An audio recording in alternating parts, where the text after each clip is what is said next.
दोन परिचय करून देतो. ते बाजूला आहेत ते महादेवराव जोगळेकर. महादेवराव आहेत मूळचे सांगलीचे, संघाचे जुने कार्यकर्ते आहेत. सांगली जिल्ह्यामध्ये संघाच्या वेगवेगळ्या जबाबदाऱ्या त्यांनी सांभाळलेल्या आहेत. कुटुंब प्रबोधन हा संघाचा एक विषय चालतो, त्या विषयाचे ते कोल्हापूर विभागाचे प्रमुख होते. या वर्षीपासून विद्याभारतीच्या कामात आहेत आणि आपला जो सातारा, सांगली, कोल्हापूर जिल्हा या जिल्ह्याचे ते मंत्री असं त्यांच्याकडे दायित्व आहे. स्वतःचा तिथे एक व्यवसाय आहे, खाजगी व्यवसाय आहे. त्या व्यवसायात वेळ देऊन उरलेला वेळ सगळ्या विद्याभारतीसाठी देतात. त्यांचा हात गळ्यात बांधलेला आहे. साधारण 1.5 महिन्यापासून तो हात गळ्यात बांधलेला आहे. 17 एप्रिल ते 27 एप्रिल असा जो सांगलीला वर्ग झाला त्याच्या 8 दिवस आधी त्यांचा हात फ्रॅक्चर झाला. अशा कालावधीमध्ये सुद्धा एक चांगला वर्ग त्यांनी सांगलीला आपल्या कांतीलाल शाह विद्यालयातच केला.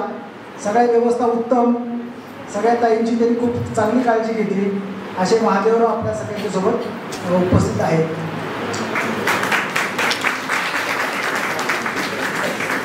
दुसरे आहेत अच्युत जनार्दन कुलकर्णी. अच्युतराव मूळचे कोल्हापूरचे आहेत, पण शिक्षणानिमित्त संगमनेरला स्थिर झाले. M.Com, LLB असं काय बरंच त्यांनी शिक्षण केलेलं आहे. भागवत कथा वाचतात, लिहितात वृत्तपत्रामध्ये. बँक ऑफ बरोडामध्ये मॅनेजर होते. VRS घेतली. वहिनी पण बँक ऑफ बरोडा सर्व्हिसला आहेत आणि आपल्या विद्याभारतीचे ते प्रांताचे कोषाध्यक्ष आहेत. असे 2 परिचय मुद्दाम आपल्यासाठी करून दिले. आपण टाळ्या वाजवून त्यांचं स्वागत करू.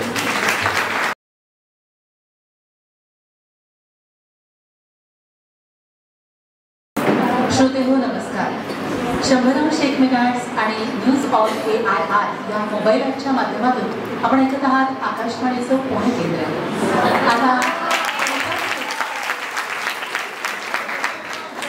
आता दुपारचे 3:27 आणि 15 सेकंद झालेले आहेत. श्रोतेहो, आता आपण ऐकणार आहोत 12 शैक्षणिक व्यवस्था या विषयावर शिशुवाटिका प्रशिक्षक प्रज्ञा स्नेहल यांचं व्याख्यान. कार्यक्रमाचे सादरकर्ते आहेत बेक्कर एज्युकेशन सोसायटी पुणे आणि विद्याभारती पश्चिम महाराष्ट्र प्रांत. ऐकूया 12 शैक्षणिक व्यवस्था या विषयावर व्याख्यान. धन्यवाद.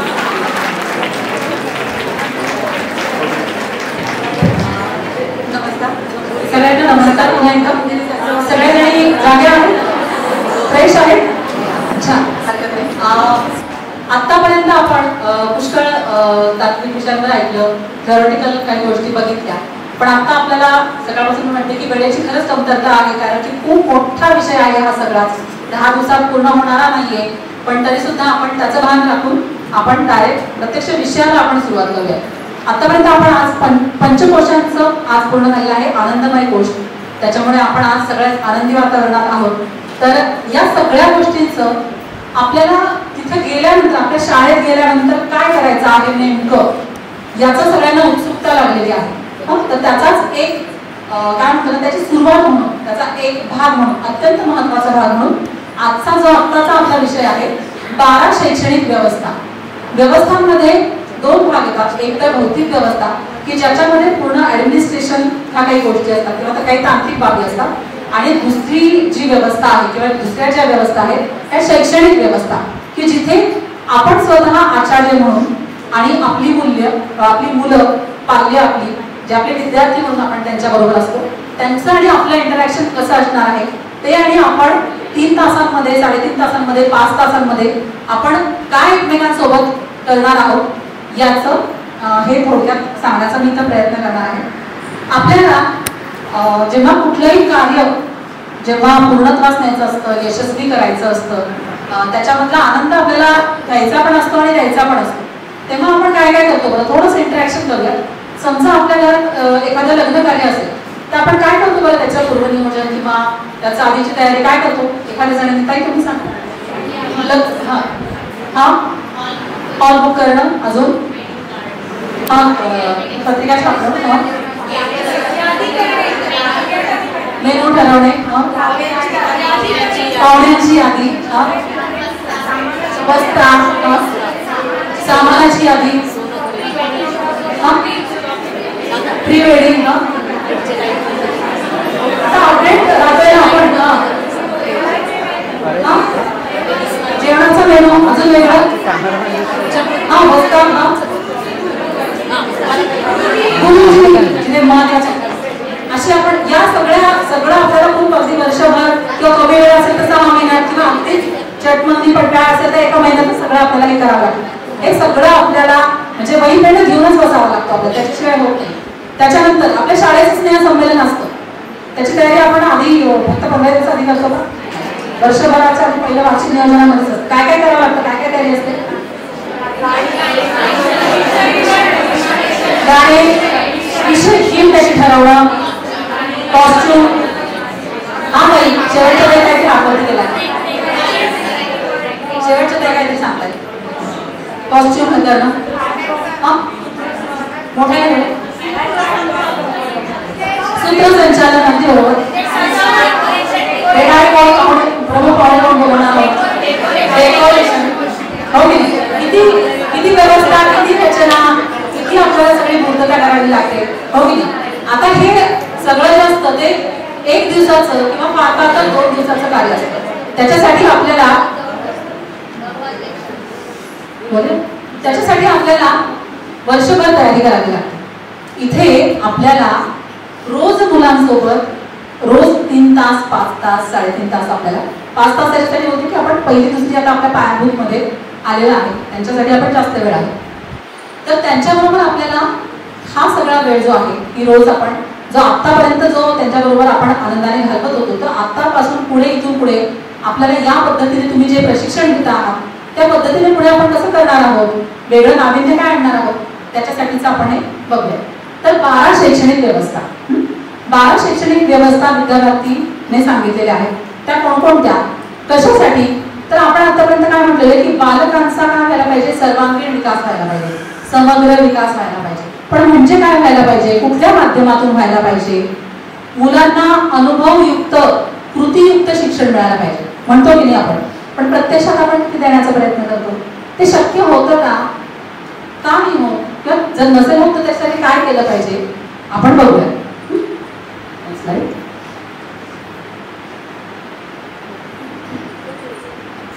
पहिली आपण आता म्हणतो की कशासाठी करायचं आहे, सगळ्या 12 शैक्षणिक व्यवस्था ज्या आहेत त्या आपल्याला कशासाठी लागणार आहेत, तर बालकांना अनुभव समृद्धीसाठी, त्यांना प्रत्येक गोष्टीचा अनुभव घेता यावा यासाठी आपल्याला या 12 व्यवस्था आपल्याला गरजेच्या आहेत. म्हणजे अगदी त्यांना निसर्गात जाऊन तिथं निसर्गात जाऊन फुलपाखरू कसं होतं किंवा एखादी आळी कशी चालते इथपासून तर अगदी डाळिंब कशा प्रकारे कापतात, कसं सोडतात, हे खाण्यापर्यंतचा अनुभव. त्याच्यानंतर कशासाठी या 12 व्यवस्था आहेत, तर नुसतीच बुद्धिमान बालक आपल्याला करायचे आहेत का, नाही, तर त्यांच्यावर संस्कार पण करायचे आहेत, त्यांना सुसंस्कारित पण करायचं आहे. त्यांच्या क्षमता ज्या आहेत सगळ्या शारीरिक, मानसिक, भावनिक या क्षमतांचा विकास पण त्यांना करायचा आहे. आणि त्याच्यासाठी जी वातावरण निर्मिती आहे ती आपल्याला आपल्या शाळेमध्ये कक्षामध्ये ही करायची आहे. आणि त्याच्यासाठीच्या या सगळ्या 12 शैक्षणिक व्यवस्था आपल्याला आपल्या शाळेमध्ये आपल्या कक्षामध्ये मांडायच्या आहेत.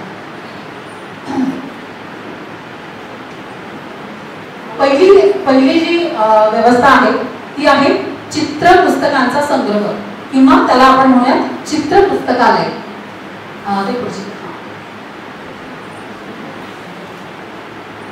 आज आपण चित्रपुस्तिका बनवले, इथे चित्रपुस्तिका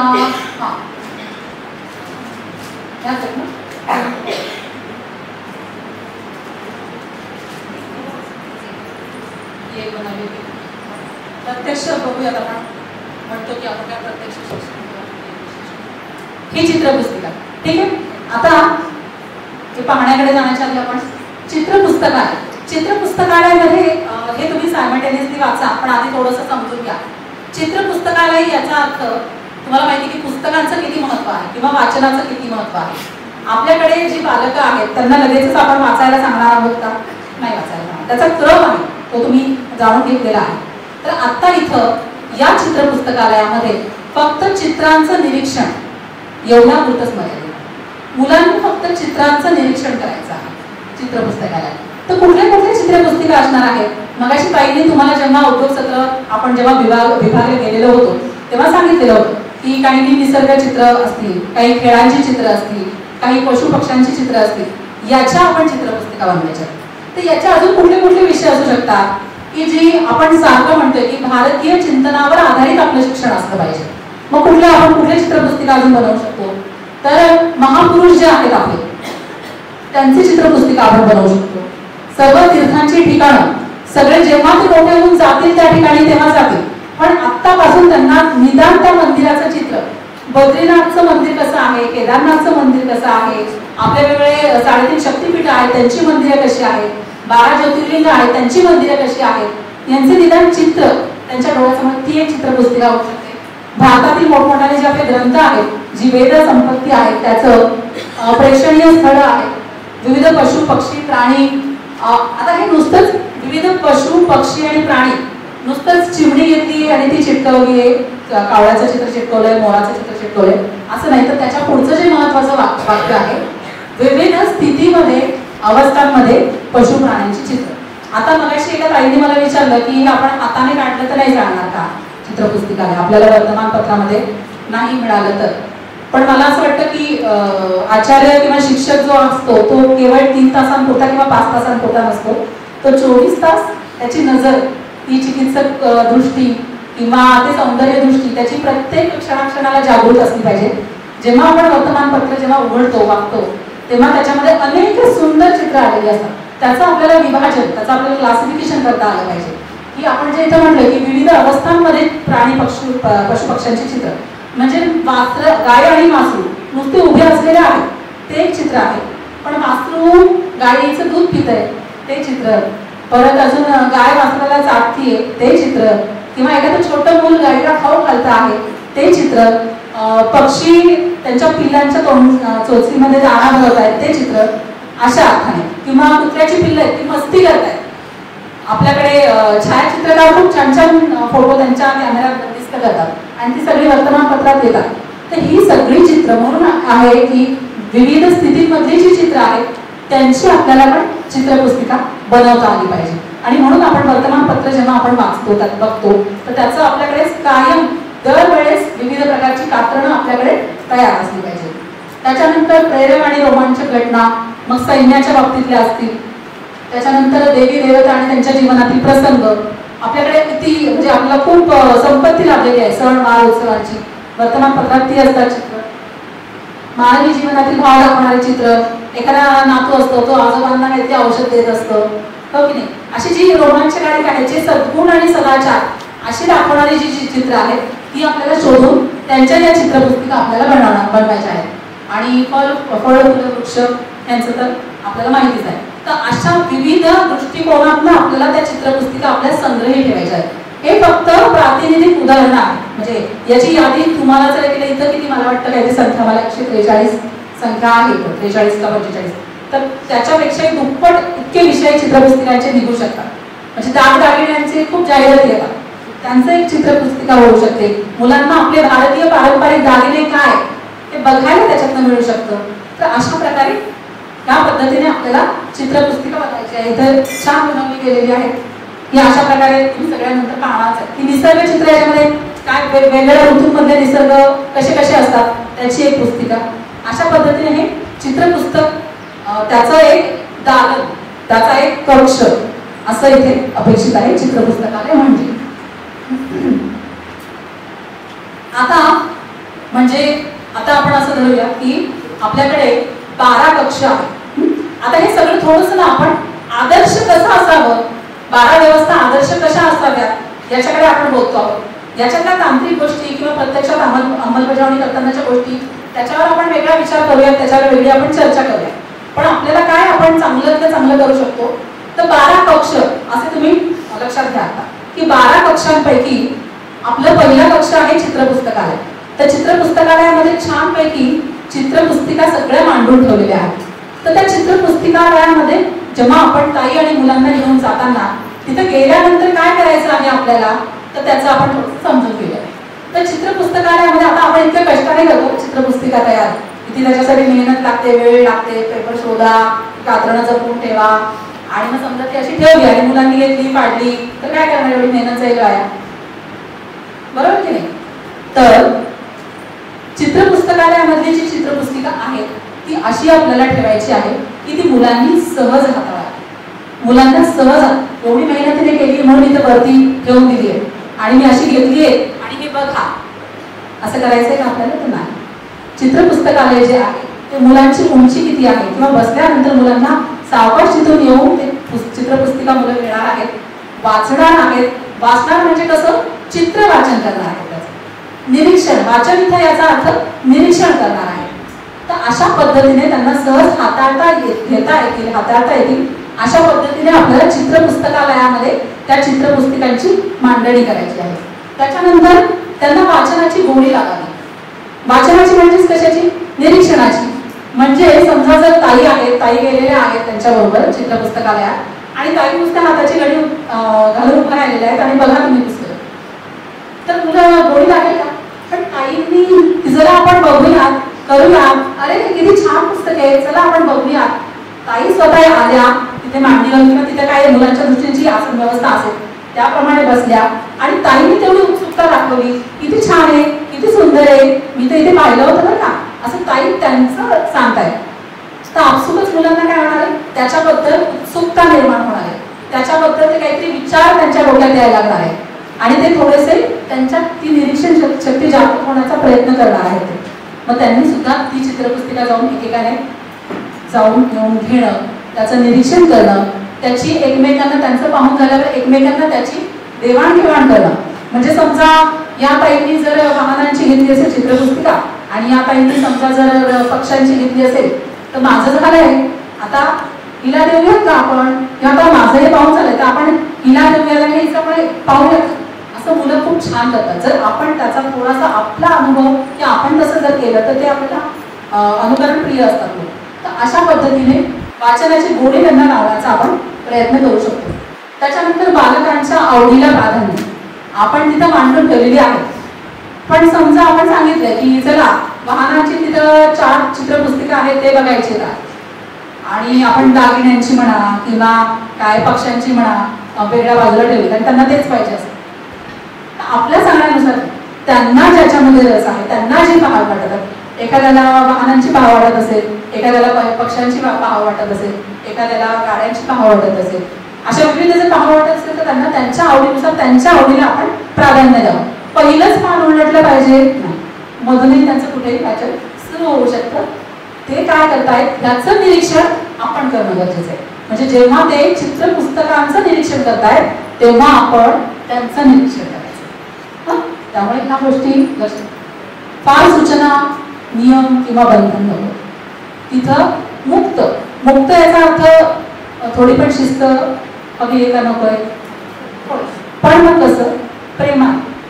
त्याच्या आधी जिथे आपण जाणार आहोत चित्रपुस्तकालयाची ओळख आपण जेव्हा करून देणार आहोत तेव्हा आपल्याला ही आपली काय विद्या आहे, सरस्वती आहे आणि याचा आपण आदर केला पाहिजे, याला नमस्कार केला पाहिजे, याचं महत्व त्यांना समजून. हे समजा जर फाटलं तर काय होऊ शकतं, जर फाटलं तर मग आपण याचं काय करायला पाहिजे, चिटकवायला पाहिजे की नाही, किंवा हे फाडलं तर चालणार आहे का, त्याला लाथा मारू नये.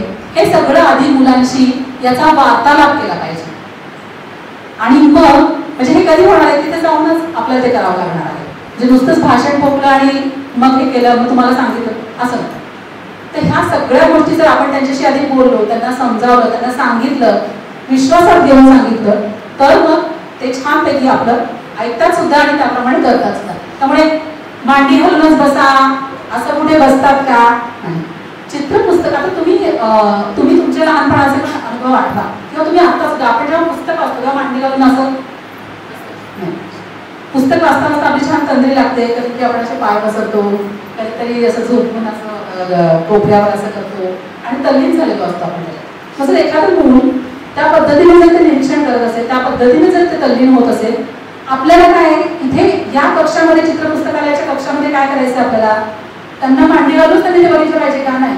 आपलं लक्ष काय आहे की त्यांनी त्या चित्रांचं निरीक्षण किती पद्धतीने करतो आहे, किती एकाग्र होऊन करतो आहे याच्याकडे आपल्याला निरीक्षण करायचं. त्याच्यामुळे फार बंधनं, सूचना, नियम, शिस्त फार महत्व आहे. आणि मग अशीच सांगितलं की पुस्तकांची काळजी कशी घ्यावी, काय घ्यावी. आणि जर समजा पुस्तकं पाटली तर काय होऊ शकतं, त्याच्यावर उपाय काय केले हे सगळं मुलांशी आपण बोलूया. हे झालं चित्र पुस्तकालयाच्या बाबतीत. ठीक आहे, आता दुसरी आपली व्यवस्था आहे विज्ञान प्रयोगशाळा. पहिली आपण बघितली चित्र पुस्तकालय. आता समजा असं घेऊयात आपला दुसरा कक्ष आहे, तर दुसरा कक्ष आहे आपला विज्ञान प्रयोगशाळेचा. तर विज्ञानाचं महत्व आज तुम्हा आम्हाला सांगायला नको. विज्ञानाच्या आधारावरच सगळं जग चाललेलं आहे आणि विज्ञान आपल्या जीवनात किती महत्वाचं आहे. आणि आजकालच्या मुलांना प्रत्येक गोष्टी मागचं सायन्स हवं असतं, प्रत्येक गोष्टी मागचं शास्त्र काय आहे ते गरजेचं असतं. आणि ते जर त्यांना सांगितलं तरच त्यांना ती गोष्ट कळते. त्याच्यामुळे विज्ञानाला आपल्या जीवनात अनन्य साधारण महत्व आहे.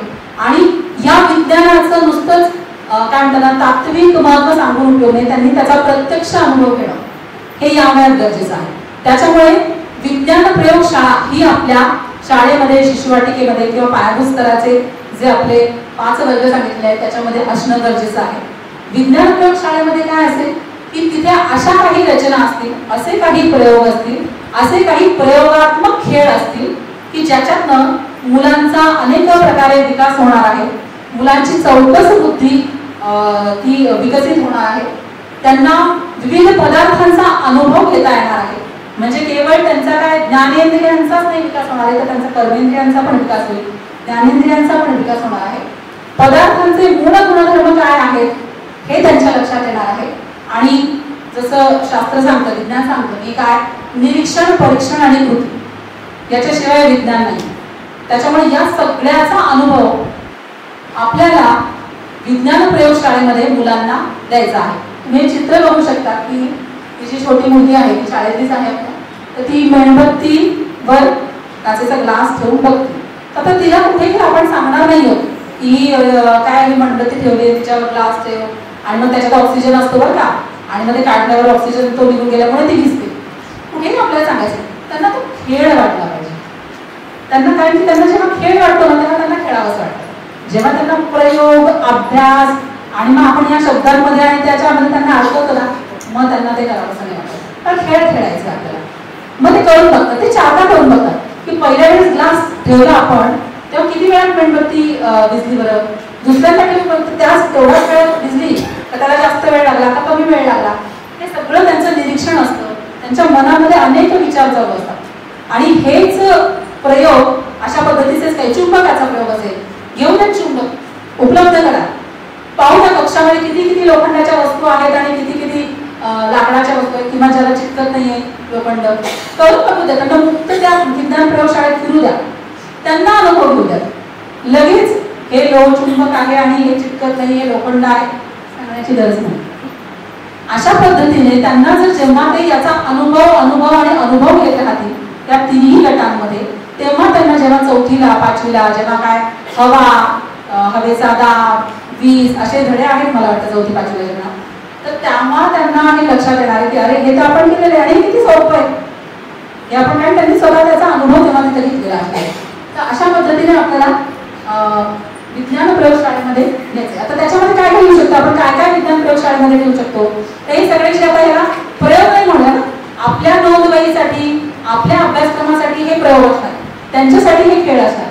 काय काय हवा, माती, पाणी यांचा अनुभव कुठल्या कुठल्या प्रयोगांद्वारे देतात. बाजारामध्ये खूप चांगली पुस्तकं आहेत की मुलांसाठीचे विज्ञान प्रयोग असे पुस्तकं आहेत, त्याच्यामध्ये खूप छान दिलेले आहेत. त्याचाही वापर तुम्ही मदत त्याची घेऊ शकता.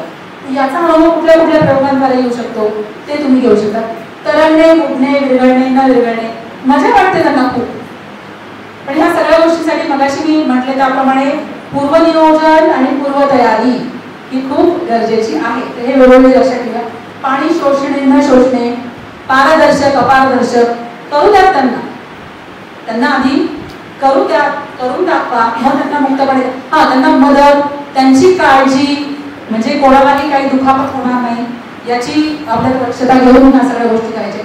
वजन काट्याचा उपयोग, त्याच्यानंतर सूर्य, चंद्र, नक्षत्र, दिवस रात्र यांना सगळ्यांना त्यांचं काय थोडा जेव्हा जेव्हा शक्य आहे त्याचा अनुभव, आणि जर शक्य नसेल तेव्हा त्या प्रयोगशाळेमध्ये आपण काही रचना अशी मांडू शकतो का याचं आपल्याला नियोजन करावं लागेल. जलचक्र, दिनचक्र, ऋतुचक्र त्यांच्याशी काही वार्तालाप करतानाच्या काही गोष्टी असतील त्या गोष्टी करू शकतो.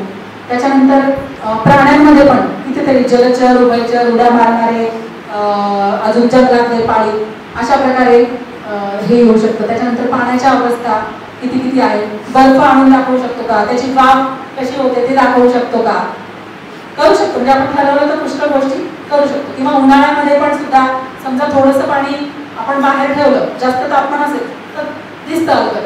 किंवा आपण गरम पाण्याची बाटली समजा घेऊन आलो याच्यामध्ये आणि एक गार पाण्याची बाटली असेल तर दाखवू शकतो वाफ येताना लगेच. त्याच्यासाठी प्रत्येक वेळेस आपल्याला गॅस किंवा याची व्यवस्था करायची, आपण थोडंसं आपली कल्पनाशक्ती वापरून ह्या गोष्टी सहज शक्य करू शकतो. त्याच्यानंतर त्यांच्या इंद्रियांचे अनुभव कसे कसे घेता येतात हे पण सुद्धा आपण याच्यासाठी आपल्याला खूप सतर्क राहणं आणि मुलांच्या दृष्टीने आपण कुठले प्रयोग विज्ञान प्रयोगशाळेमध्ये घेणार आहोत याचा आपल्याला विचार केला पाहिजे. आणि हे सगळं करताना त्याच्यामधून आपल्याला त्यांच्या कुठल्या कोशांचा विकास होणार आहे, त्यांच्या कुठल्या क्षमतांचा विकास आपल्याला करायचा आहे हे आपल्याला थोडंसं लक्षात घ्यायचं आहे किंवा त्याचं नियोजन आधी करायला हवं. इथे काही त्याच्यामध्ये विज्ञान प्रयोगशाळा अभिमानाची गोष्ट म्हणजे आता आपण जर नवीन काहीतरी करू बघतो आहोत, राष्ट्रीय शैक्षणिक धोरणानुसार जर आपण नवीन काहीतरी तर ही आपल्या शाळेमध्ये अशा प्रकारची विज्ञान प्रयोगशाळेची रचना असणं ही आपल्या शाळेसाठी एक अभिमानाची गोष्ट असणार आहे. कारण ती इतर कुठे दिसणार नाही. काय बाकीच्या लॅब दिसतील तुम्हाला, पण अशा प्रकारे विज्ञान प्रयोगशाळा क्वचितच ठिकाणी किंबहुना नाही सापडणार. तर ती आपण अशी जर केली तर ती चांगली गोष्ट असते. तिथं साधन सामग्री किंवा त्याच्यासाठीचं जे काही साहित्य असेल ते उत्तमच असलं पाहिजे. कमी असू द्या पण उत्तमच असू द्या. ठीक आहे. त्याच्यानंतर खूप महागडी असण्याची काही गरज नाही. कमीत कमी याच्यामध्ये आपण चांगल्या गोष्टी करू शकतो. नीटनेटकेपणा प्रत्येक व्यवस्थेमध्ये गरजेचा आहे. टापटीपणा, नीटनेटकेपणा आणि उत्कृष्टपणा आपण प्रयत्न त्याच्याच दिशेने करूया. त्याच्यानंतर प्रत्येक गोष्ट स्वच्छ आणि साफ पाहिजे. म्हणजे पाणी जरी पाण्यात तरंगणे आणि फुटणे, आज आपण विज्ञान प्रयोगशाळेमध्ये प्रयोग घेणार असतो तर पाणी जे आहे ते आपलं स्वच्छ पाहिजे. त्याच्यासाठी जे आपण भांडं वापरणार आहोत ते व्यवस्थित पाहिजे. म्हणजे मुलांना सुद्धा चांगली कुठलीही गोष्ट चांगली करणं, उत्कृष्ट करणं याची सवय त्यांना निरीक्षणाद्वारेच लागते. किंवा असू दे त्याला काय होतं, आपल्याला तरणं उडणं तर करायचंय पण पाणी थोडंसं गडबड आहे नाही, स्वच्छच पाहिजे. त्याच्यासाठी त्या कक्षाची रचना काही आपण तिथे वैज्ञानिकांची, वेगवेगळ्या भारतीय वैज्ञानिकांची चित्र काही लावू शकतो का, त्याच्याविषयी मुलांनी विचारलं तर आपण त्यांना काहीतरी सांगू शकतो त्यांच्याविषयी, अशी आपण स्वतःला वाचन करून ठेवू शकतो का, अशा दृष्टीने. आणि या सगळ्यांमधून आपल्याला काय करायचंय तर विज्ञानाबद्दल प्रेम व्हावं, शोधक वृत्ती त्यांच्यात निर्माण व्हावी आणि त्यांच्या त्या दृष्टीने अनुभव घेता यावे. ही सगळी रचना आपल्याला विज्ञान प्रयोगशाळेमध्ये करायची आहे. ठीक आहे. ते त्याच्या आधी एक असणार आहे. आता तिसरी जी आहे ती आहे, तिसरी व्यवस्था आहे वस्तू संग्रहालय. सगळेजण कुठल्या ना कुठल्या संग्रहालयात थोडक्यात म्युझियम मध्ये गेलेलाच असणार आहे, बरोबर. तर आपण काय काय बघतो तिथे, विविध वस्तूंचा संग्रहालय, विविध वस्तूंचा संग्रह. मग तो संग्रह कुठलाही असू शकतो. ज्या गोष्टी मुलांना आवडतात, म्हणजे काय, वेगवेगळ्या प्रकारच्या मूर्ती असतील, गाड्यांचे वेगवेगळे प्रकार असतात, त्याच्यानंतर बाहुल्या असतात वेगवेगळ्या प्रकारच्या, दगड, शंख, शिंपले, वाद्य असतात, विविध प्रकारचे मुखावटे, पक्ष्यांचे पंख. आपण लहानपणी आपल्या आई बाबा, आपले आजी आजोबा संग्रह खूप करायचे, बरोबर. दगड, वेगवेगळ्या प्रकारचे दगड, वेगवेगळ्या प्रकारचे शंख, शिंपले, पोस्ट कार्ड, पोस्टाची तिकीट, नाणी, नोटा. आपणही आपल्यापैकी बऱ्याच जणांनी हा संग्रह कधी ना कधी शाळेच्या काळामध्ये केलेला असेल. तर हे सगळे संग्रह जे आहेत ते वस्तू संग्रहालय या कक्षामध्ये मांडून ठेवू आणि ते मुलांना पाहू देणं, निरीक्षण करू देणं. आता आपण म्हणतो की हे झालं थोडासा आपला काळ. आता या पिढीला काय काय संग्रह असू शकतो बरं. टोप्या आहेत, मुलं घालतात टोप्या, वेगवेगळ्या प्रकारच्या टोप्या असतात, त्याचा एक संग्रह ठेवा. किंवा आपले पेन्सिल वेगवेगळ्या प्रकारचे असतात, त्यांचा संग्रह ठेवू शकतो. तुमच्याकडनंच ठेवू शकतो. अजून कशाचा संग्रह ठेवू शकतो आपण, सगळ्याची स्टेशनरीची साहित्य आहे. पण तो संग्रह ठेवताना केवळ याच म्हणजे काय सगळं फॅन्सीच पेन्सिल असं नाही. आपली आजी कुठली पेन्सिल वापरायची बरं? पणजी कुठली पेन्सिल वापरायची? आपल्या लाकडी पेन्सिलमध्ये पण खूप विविधता आलेली आहे, हो की नाही? तर त्यांचा आपण संग्रह तिथपासून तर आतापर्यंतच्या कुठल्या कुठल्या पेन्सिली आहेत यांचा संग्रह. पेन, शाईचे पेन, तर ते आपण शाई बनायचो तसे पेन होते. आणि आता मुलांच्या अंगाला काही शाई लागत नाही, ते अगदी काटेज वगैरे ते असतं. तर तिथपर्यंतचा संग्रह असे आपण काही म्हणजे असं आता या मुलांना किंवा फोनचा संग्रह. आधी कसे फोन होते, त्याच्यानंतर कुठले फोन आले, आता कुठले फोन आहे, मुलांना खूप रस आहे. तर अशा पण संग्रहालय म्हणजे त्याच्यात या व्यतिरिक्त तुम्ही तुमच्या कल्पनाशक्तीला वाव देऊन अनेक गोष्टींचा संग्रह तुम्ही ठेवू शकतात, मांडू शकतात, जेणेकरून मुलं तिथं तल्लीन होतील, त्यांच्या डोक्यात अनेक विचार येतील, उत्सुकता निर्माण होतील, ते अनेक प्रश्न विचारतील. तेच आपण काही मुद्दे रिपीट येणार आहे की ते वस्तू संग्रहालय म्हणजे आता एकदा मांडलं वस्तू संग्रहालय तर तेच असं नाही. यावेळेस समजा जर आपण टोप्यांचा संग्रह केलेला आहे, शंख शिंपले मांडलेले आहेत आणि वाद्य मांडलेले आहेत, तर पुढच्या आठवड्यात किंवा 15 दिवसांनी ती रचना बदलून आपण मग पेन्सिलचा संग्रह, परत अजून पक्ष्यांच्या पंखांचा संग्रह आणि एक काय विविध कापडांचा संग्रह. मुलांना माहिती कापड किती प्रकारचं असतं ते मुलं तिथे अनुभवू शकतात. अशा प्रकारे आपण हे सतत बदललं पाहिजे संग्रहालयामधल्या वस्तू. तेच पुन्हा स्वच्छता आणि टापटीपता पाहिजे, कलात्मक मांडणी पाहिजे त्याच ह्याच्यामध्ये. की आता ह्या 3 कोपऱ्यांमध्ये मागच्या वेळेस मांडलेलं होतं, तर आता ती मांडणी आपण थोडीशी वर खाली करू शकतो का? काही याला आपण स्टेज देऊ शकतो का? मुलांच्या दृष्टीने त्यांना बघता येईल असं त्याच्यात कलात्मक मांडणी पाहिजे. सगळ्या ज्या वस्तू ठेवणार आहोत आपण त्या स्वच्छ, सुंदर आणि थोड्या टिकाऊ पाहिजे, कारण की आपल्याला वर्षभर त्या वापरायच्या आहेत. कारण की हा सुद्धा एक भाग आहे की आपल्याला त्या प्रत्येक वेळेस मिळवणं हे सुद्धा कठीण जाणार. त्यामुळे त्या वस्तू आपल्याला किंवा पुढच्या वर्षी पण आपल्याला नवीन येणाऱ्या मुलांसाठी पण आपल्याला ही रचना किंवा ही व्यवस्था ठेवायची आहे. त्याच्यामुळं त्यांचा टिकाऊपणा पण आपल्याला लक्षात घ्यायला पाहिजे. वस्तू संग्रहालयामध्ये मुलांनी त्या वस्तूंना हात नाही लावायचा, त्यांचं फक्त निरीक्षण करायचंय. त्याच्यामुळे त्यांनी दुरूनच पाहावं. तर दुरून पाहावं म्हणजे अगदी पार गवती आहे तिथे आणि तिच्याला एवढं खाली, त्यांच्या आय विजनला येईल अशा दृष्टीने त्याची मांडणी. तिथे ताईने प्रत्यक्ष तिथं उभं असणं, काळजी घेऊन की त्यांना तिथं त्यांनी ते पाहता यावं आणि त्यांनी फक्त पाहून त्यांनी वाटलं तर प्रश्न विचारणं, वाटलं तर त्यांच्याशी गप्पा मारणं, नाहीतर फक्त त्यांना पाहू देणं वस्तू संग्रहालयामध्ये. अशी निरीक्षण करा. समजा एखादा मुलगा बसूनच जातो, मला यायचंच नाहीये, माझं झालं पाहून, असे पुष्कळ वेगवेगळे मुलं असतात. त्यांना आपण कसं प्रवृत्त करू शकतो? एखादी त्याच्यातलीच वेगळी गोष्ट कशी दाखव, ते बघ तुझी पण टोपी त्या दिवशी तू घालून लावली ना, ती पण ठेवलेली बरं काही. आता याच्यामध्ये मी मगाशी सांगते की आपण पालकांचा सहभाग याच्यामध्ये घेऊया, त्याची जास्त आपल्याला वाटते. पालकांकडनं पण आपण काही वस्तूला मागवू शकतो. त्याच्यानंतर वस्तूंच्या वैशिष्ट्यांकडे लक्ष, की समजा एखाद्या काय आपण पंखांचं प्रदर्शन मांडलेलं आहे, पक्ष्यांच्या पिसांचं मांडलेलं आहे, तर एखादा पंखा अगदी वेगळाच आहे की जो पाहायला मिळत नाही, त्यांना थोडंसं त्याच्याबद्दल